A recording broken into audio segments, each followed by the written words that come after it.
tous, aujourd'hui on se retrouve pour parler bouquet et bouquet qu'on met dans un vase mais que vous allez faire vous-même. Parce que je sais qu'il n'y a rien de plus énervant que lorsqu'on vous offre un bouquet, que vous le mettez dans le vase et que ça fait pas joli. Et souvent quand moi j'en offre, on me dit bah non mais vas-y fais-le, toi ça va être joli, moi ça va être moche. Alors aujourd'hui je vous propose de vous montrer ma technique, celle que tous les fleuristes emploient pour que ce soit joli dans votre vase. Alors c'est parti, munissez-vous de votre bouquet si vous en avez un à portée de main et je vous montre comment faire. Donc pour aujourd'hui, je ne vous donne pas spécialement d'indications sur la quantité, le nombre de fleurs ou ce dont vous avez besoin. Vous aurez tout simplement besoin du bouquet qu'on vous a offert aujourd'hui ou dans les derniers jours pour reproduire la chose. Alors peut-être le fleuriste vous a-t-il mis une petite ficelle autour des tiges, ce qui fait que vous n'avez logiquement pas besoin de refaire le bouquet. Il ne faut par contre pas enlever la ficelle pour que le rendu soit tout bonnement aussi joli que ce que vous avez dans les mains. Mais si malencontreusement il n'y a pas de ficelle ou vous avez enlevé la ficelle, je vais vous expliquer. C'est ce qu'on appelle en fait le faisceau. C'est ce qui est la base du métier de fleuriste. C'est ce qui est le plus dur à apprendre pour nous et c'est quelque chose aujourd'hui que tout fleuriste nous faisons simplement sans réfléchir. C'est la même chose que pour respirer. En fait, on réfléchit même pas et on fait notre bouquet avec ce faisceau. Ce faisceau permet d'avoir un bouquet qui se tient bien et où les fleurs sont bien réparties si on le fait correctement. Il y a quelques petites choses à respecter néanmoins. Première chose, il ne faut, si possible, pas trop regarder ses mains et pas trop réfléchir. Deuxième chose, c'est le haut des tiges qui est important et pas le bas. Ça, c'est vraiment très très important. Et troisième chose, il ne faut surtout pas s'énerver même si on n'y arrive pas. J'espère que ça, vous allez réussir à le faire. Je vous montre d'un petit peu plus près ce que ça donne. Alors, vous avez votre bouquet. On va prendre juste tout d'abord une première fleur. La fleur qui vous semble la plus jolie, c'est celle-ci logiquement qui se retrouvera au centre de votre bouquet. Vous allez commencer par celle-ci. Que vous soyez droitier ou gaucher, la technique est la même, c'est juste la main de base qui va changer. Si vous êtes droitier, vous ferez avec votre main gauche. Si vous êtes gaucher, ce sera votre main droite qui sera en base. Et moi, je suis droitière, donc c'est ma main gauche qui va tenir mes fleurs. Nous allons donc prendre notre fleur dans nos mains. Vous allez laisser à peu près une main en dessous, votre main, et c'est là que vous allez tenir vos fleurs. Donc je répète, je mets ma main en dessous, j'ajoute l'autre au-dessus, et c'est ici que je vais tenir. Une fois que cet endroit-là est déterminé, votre main ne devra pas bouger de ce lieu-là. C'est vraiment très important. Et ensuite, vous allez mettre une seconde fleur. Donc, vous regardez ce qui se passe ici. C'est important et pas trop ce qui se passe là. Ça nous est égal. C'est vraiment ici que c'est important. Donc, vous allez positionner votre fleur en haut, l'une à côté de l'autre. Elles doivent être à peu près à la même hauteur. Et vous allez la croiser vers la droite, c'est-à-dire que vous posez votre fleur sur la gauche et votre tige, doit aller vers la droite. Je vais prendre une seconde fleur, ça va être la même chose. Je vais la positionner au-dessus des deux autres et je vais toujours l'amener vers la droite.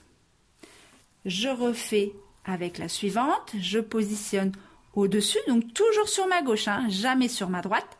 Je positionne sur ma gauche et je pose sur ma droite. Et vous faites ça à chaque fois. Je pose à gauche vers la droite, je pose à gauche vers la droite. Et je pose à gauche vers la droite.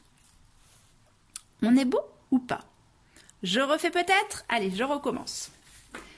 C'est quelque chose qui est un petit peu compliqué, mais après, une fois qu'on a compris, ça va tout seul. Je recommence. J'ai donc ma fleur principale. J'ai mesuré une main, j'ai mesuré deux mains. Je positionne ma fleur à gauche de la première et la tige va vers la droite, tout à la même hauteur.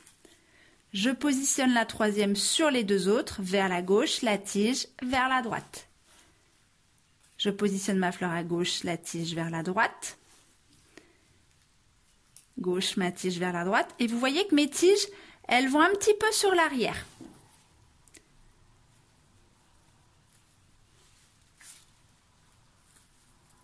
Donc vous devez avoir logiquement dans vos mains quelque chose qui ressemble à ça. Donc en fait, si vous regardez, toutes mes fleurs sont au même endroit et mes tiges sont en faisceau, c'est-à-dire qu'elles s'enroulent les unes autour des autres. Et là, si vous posez votre bouquet dans un vase, eh bien vos fleurs seront bien réparties dans tout votre vase et ce sera esthétique. Donc ce que vous pouvez faire si vous avez une petite ficelle, c'est le mettre attaché autour, donc toujours la ficelle au-dessus de vos mains. Et pour le faire, on ne lâche pas le bouquet, ça c'est très important. Je passe ma ficelle, je bloque, je vais vous faire voir. Donc, j'ai mes roses, je passe ma ficelle, je la tiens avec mon index, je passe donc au-dessus de ma main, je fais mes tours, je serre un petit peu mais pas trop parce qu'il faut faire attention à ne pas abîmer vos tiges. Vous posez votre bouquet et là vous faites votre nœud. Hop. Et voilà à quoi doivent ressembler les tiges de votre bouquet. Donc toutes les tiges vont dans le même sens.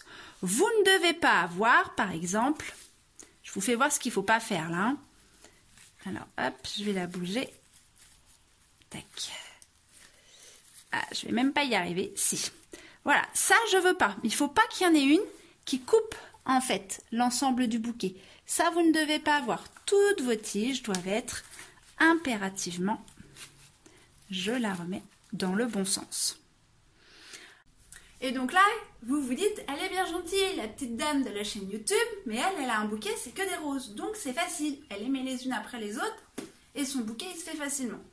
Si vous avez un bouquet varié, varié veut dire plusieurs variétés de fleurs dans le même bouquet.